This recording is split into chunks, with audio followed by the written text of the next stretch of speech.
और इस बीच बड़ी खबर सामने आ रही है। एक्टर डायरेक्टर सतीश कौशिक का निधन हो गया है। सीएम योगी आदित्यनाथ ने उनके निधन पर दुख जाहिर किया है। ट्वीट किया गया है सीएम योगी की तरफ से। उन्होंने लिखा ट्वीट करके कि प्रख्यात अभिनेता एवं फिल्म निर्देशक श्री सतीश कौशिक जी का निधन अत्यंत दुखद है। फिल्म जगत की अपूर्ण्य क्षति है। प्रभु श्री राम उनकी आत्मा को शांति दे, उनके अपने श्री चरणों में स्थान दे। शोकाकुल परिजनों और उनके प्रशंसकों को यह असीम दुख सहने की शक्ति भी दे। ओम शांति। ये ट्वीट किया गया है सीएम योगी आदित्यनाथ की तरफ से। सीएम योगी आदित्यनाथ का ये ट्वीट आपके टीवी स्क्रीन पर प्रख्यात अभिनेता एवं फिल्म निर्देशक श्री सतीश जी के निधन को लेकर अत्यंत दुख हुआ है, अत्यंत दुखद और फिल्म जगत के लिए अपूर्ण्य क्षति है। ये एक प्रभु श्री राम दिवंगत आत्मा को अपने श्री चरणों में स्थान दे।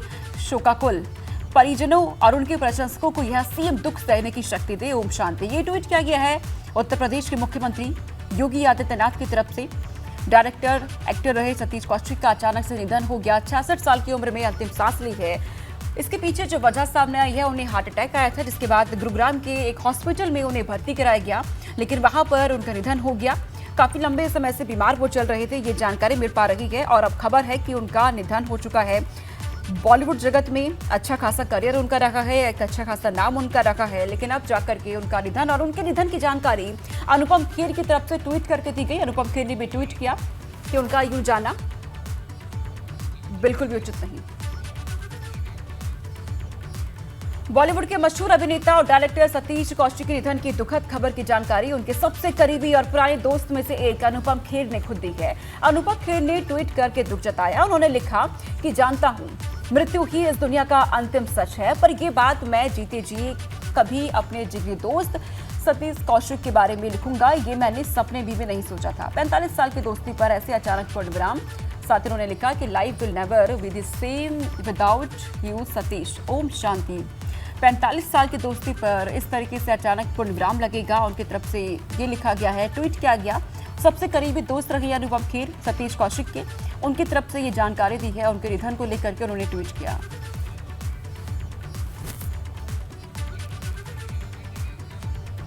और इस बीच एक और बड़ी खबर लखनऊ से। मिशन 2024 के साथ नगर निकाय चुनाव में भी भाजपा जुट चुकी है। यूपी के सभी मंडलों में भाजपा सक्रिय बूथ सशक्त मंडल कार्यक्रम करेगी।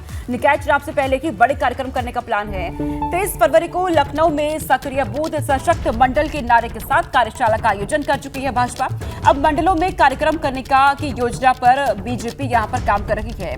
तो आगामी लोकसभा चुनाव को लेकर के नगर निकाय चुनावों के लिए भी बीजेपी जुट चुकी है। तमाम कार्यक्रम किए जाने हैं।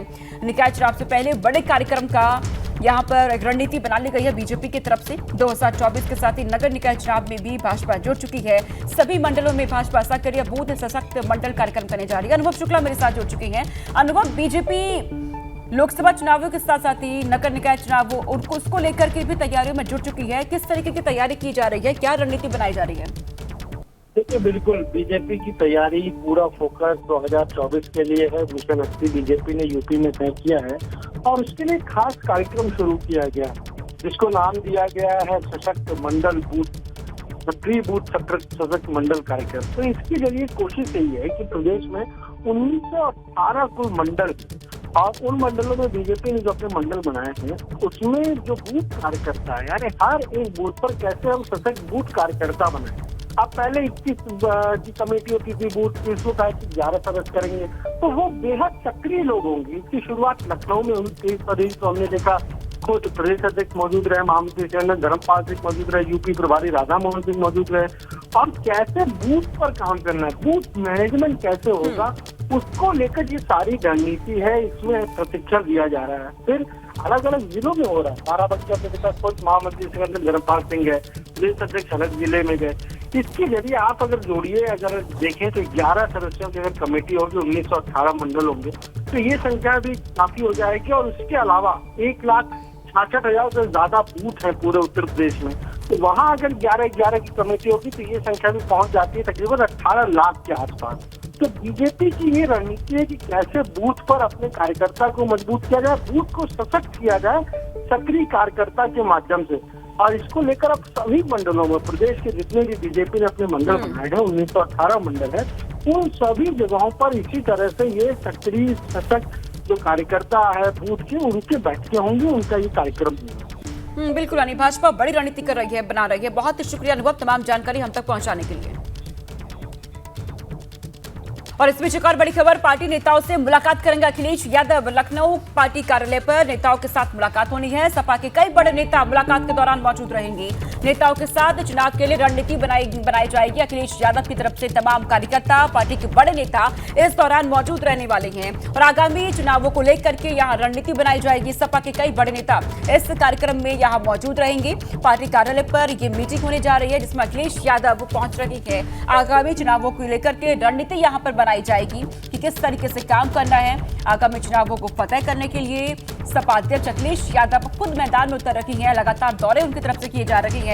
कार्यकर्ताओं से मुलाकात करते हैं। मंत्र दिया जा रहा है कि कैसे जीता जाए इन चुनावों को। इस बीच एक और मुलाकात, ये मीटिंग होने जा रही है। तमाम कार्यकर्ताओं के साथ बड़े नेता इस दौरान मौजूद रहेंगे।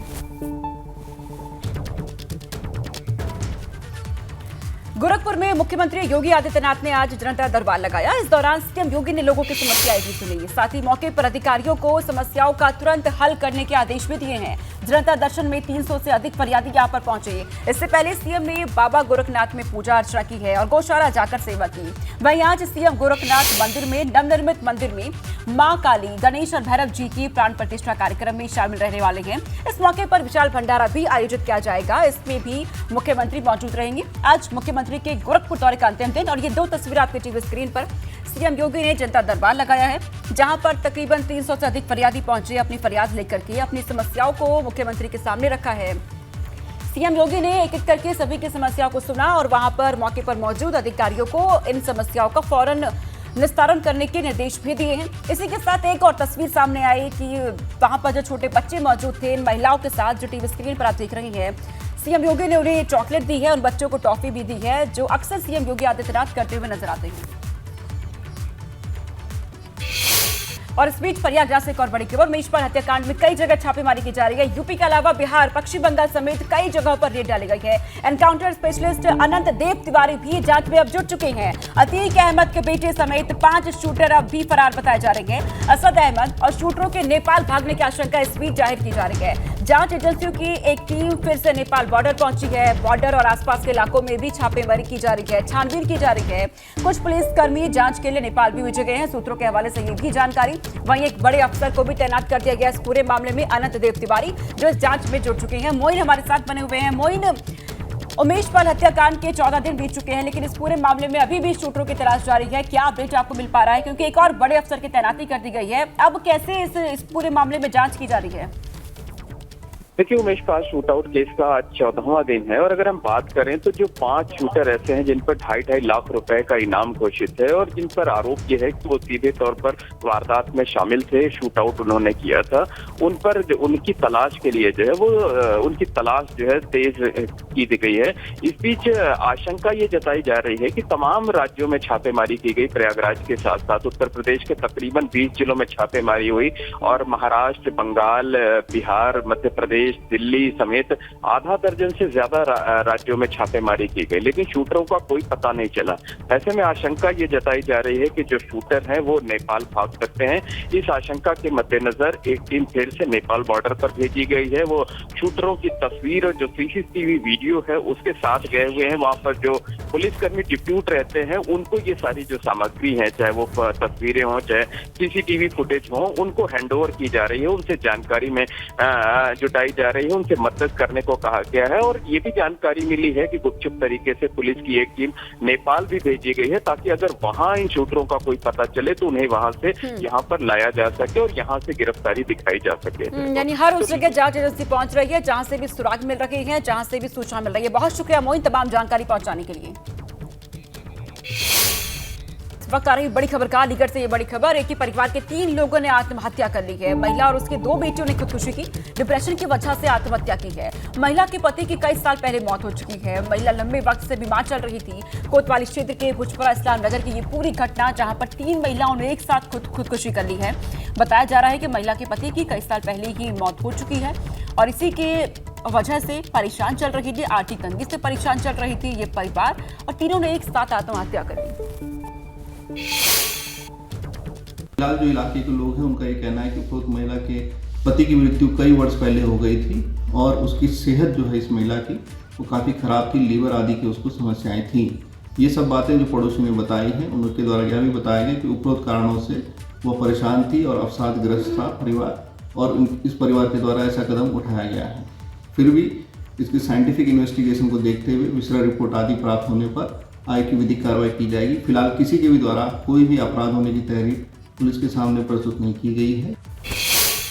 और खबर और ऐसी है, 2 मकानों में यहां भयंकर आग लग गई। शॉर्ट सर्किट इसके पीछे वजह बताई जा रही है। आग लगने से गांव में अफरा तफरी का माहौल बन गया। दमकल विभाग ने आग पर काबू पाने का पूरा प्रयास किया। घर में रखा बेटियों की शादी का सामान भी जल गया। इसमें विधुना कोतवाली क्षेत्र के सराय महानगंज की ये पूरी घटना शॉर्ट सर्किट की वजह से बताया जा रहा है। अचानक से आग लग गई घर में और बेटियों की शादी के लिए सामान रखा था घर के अंदर, वो भी पूरी तरीके से जल गया। तस्वीर आप देखिए, आग की ऊंची ऊंची लपटें, उसके बाद धुएं का ये गुबार। आसपास वहां पर स्थानीय लोग पहुंचे, आग को बुझाने की कोशिश वहां पर की गई, लेकिन 2 मकानों में ये भयंकर आग लगी और इसके बाद अंदर रखा सामान जल गया। बेटियों की शादी होने वाली थी, उनका शादी का सामान भी अंदर रखा हुआ था। बताया जा रहा है कि वो भी जल गया। शॉर्ट सर्किट से ये आग लगी, लेकिन इसके बाद लाखों का नुकसान। वहां पर मौजूद लोगों ने आग को बुझाने का पूरा प्रयास किया। हालांकि आग लगने से गांव में अफरा तफरी का माहौल भी वहां पर देखा गया। लोगों में हड़कंप मच गया क्योंकि आग का धुआं काफी दूर तक आसपास के कई मकानों तक पहुंच गया। लोगों को सांस लेने में दिक्कत होने लगी।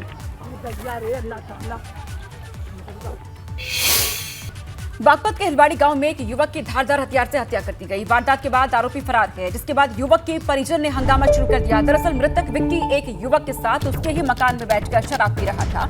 इस दौरान दोनों में कहासुनी हो गई। कहासुनी इतनी बढ़ गई कि यहाँ पर एक दूसरे पर हमले कर दिए गए, जिसके बाद आरोपी ने विक्की पर चाकू से कई वार कर दिए। गुस्साए परिजनों ने हंगामा शुरू कर दिया। हालांकि पुलिस के समझाने पर परिजन शांत हो गए। फिलहाल पुलिस आरोपी की तलाश में जुट गई है। हिलवाड़ी गांव में एक युवक की चाकू मारकर हत्या कर दी गई और अब आरोपी की तलाश में पुलिस जुट चुकी है। कहा जा रहा है कि 2 युवकों के बीच, जो कि एक ही घर में बैठकर शराब पी रहे थे, दोनों के बीच कुछ कहासुनी हुई और कहासुनी इतनी बढ़ गई कि एक दूसरे पर चाकू से वार कर दिया गया। यहाँ मर्डर हुआ हमारे भतीजे का। क्या नाम था? वो विक्की। तो फिर क्या हुआ? मर्डर हुआ। मर्डर होने के बाद पुलिस गुपचुप लाश आके जा रही थी यहाँ से। हमने आके पुलिस को रोका, प्रशासन को। हाँ, हमें लाश यहाँ चाहिए। किसी आदमी की तहरीर नहीं, कोई साइन नहीं, काम में सूचना नहीं, वैसे लाश आके जा रहे। किसी से कोई रंजिश थी क्या?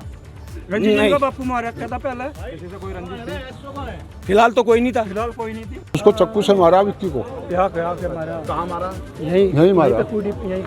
वो बड़ा खून किशन कड़े के घेर में ट्रेन की घटना है। फिर क्या हुआ? कहाँ गई बॉडी? घर तक बुला करके लाए। घर तक बुला कर ले आए। कहाँ गई बॉडी? अब बॉडी पुलिस थाने की थी, बिना उसको थाने की। पता नहीं लगा था आपको? नहीं जी, नहीं, कुछ नहीं बुझा, कोई साइन नहीं, कुछ नहीं। किसी से कोई रंजिश थी क्या? रंजिश तो वो इनका पिताजी मारा था पहले। बड़ौत को ये सूचना प्राप्त हुई कि ग्राम हिलवाड़ी में कुछ लोग एक घेर में शराब पी रहे हैं। शराब पीने के दौरान उनमें आपस में कहासुनी हुई, जिसमें विक्की को उसके परिचितों ने चाकू मार दी, जिससे उसकी मृत्यु हो गई। घटनास्थल का निरीक्षण कर लिया गया है। शव को पोस्टमार्टम के लिए मोर्चरी भेज दिया गया है। गोरखपुर में सीएम योगी ने जनता दर्शन में सुनी लोगों की समस्या, अधिकारियों को दिए समस्याओं के निस्तारण के आदेश। जनता दर्शन में 300 से अधिक फरियादी पहुंचे। अखिलेश यादव आज पार्टी कार्यालय में पार्टी नेताओं के साथ करेंगे मुलाकात। कई बड़े नेता रहेंगे मौजूद। आगामी चुनाव की रणनीति पर मंथन। सपा विधायक नाहिद हसन की फिर बढ़ने लगी है मुश्किलें। आज सहारनपुर कोर्ट ने किया तलब, 2 मामलों में आरोप होंगे तय। अहमदाबाद में भारत और ऑस्ट्रेलिया के बीच बॉर्डर गवास्कर ट्रॉफी का चौथा और आखिरी टेस्ट जारी। ऑस्ट्रेलियाई पीएम एंथनी भी पीएम नरेंद्र मोदी के साथ स्टेडियम में मौजूद। दिल्ली में केजरीवाल के मंत्रिमंडल में आज 2 नए चेहरे शामिल किए जाएंगे। आतिशी और सौरभ भारद्वाज लेंगे मंत्री पद की शपथ। शाम 4 बजे होगा शपथ ग्रहण समारोह।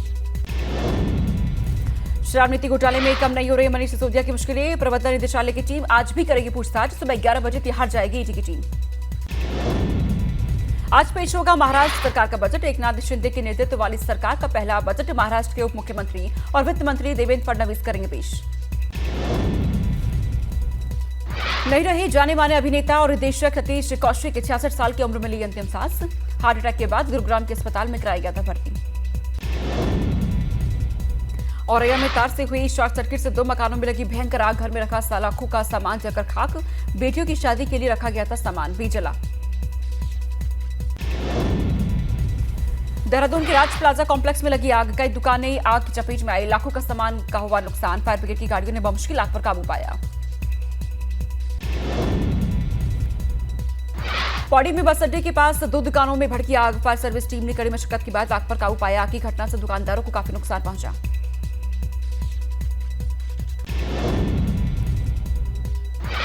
प्रयागराज में फ्लाईओवर पर चलती कार में लगी आग। एक कार सवार समेत ड्राइवर सुरक्षित बाहर निकले। शॉर्ट सर्किट से आग लगने की जताई जा रही आशंका। देर रात होली खेलकर लौट रहे थे कार सवार।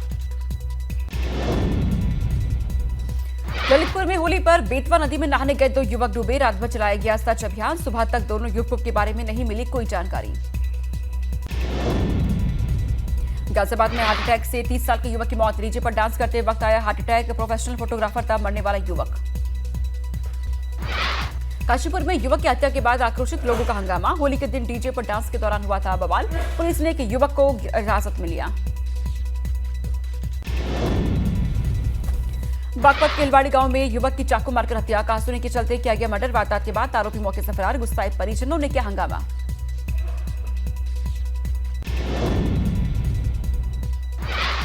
अलीगढ़ में महिला और उसकी 2 बेटियों ने की आत्महत्या। मानसिक तौर पर परेशान थी महिला। थाना कोतवाली क्षेत्र के भुजपुरा इस्लाम नगर का मामला।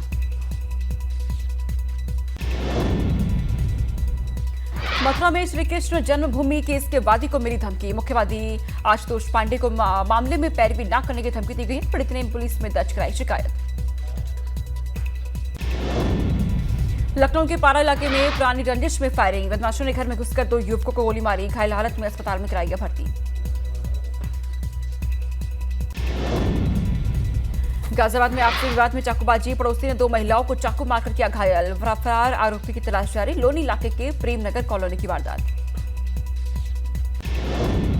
झांसी में दंपति और उसकी बेटी के साथ मारपीट और लूटपाट। पीड़ितों के मुताबिक बंधक बनाकर लूटपाट की गई। थाना टोपी फतेहपुर के दूरवई की वारदात। महाराजगंज में पुलिया किनारे असलहा सहित 5 जिंदा कारतूस मिले से हड़कंप। असलहों को कब्जे में लेकर जांच में जुटी पुलिस। उत्तरकाशी में रिमझिम बारिश के साथ मौसम में लिकर बर्फ। गंगोत्री धाम सहित उपला टकनौर के गांव में गिरी बर्फ। यूपी में आज पुलिस वालों की खास होली। सभी जिलों की पुलिस लाइन में होली खेल रही पुलिसकर्मी। कमिश्नर से लेकर सिपाही तक सभी लगा रखे अबीर गुलाल।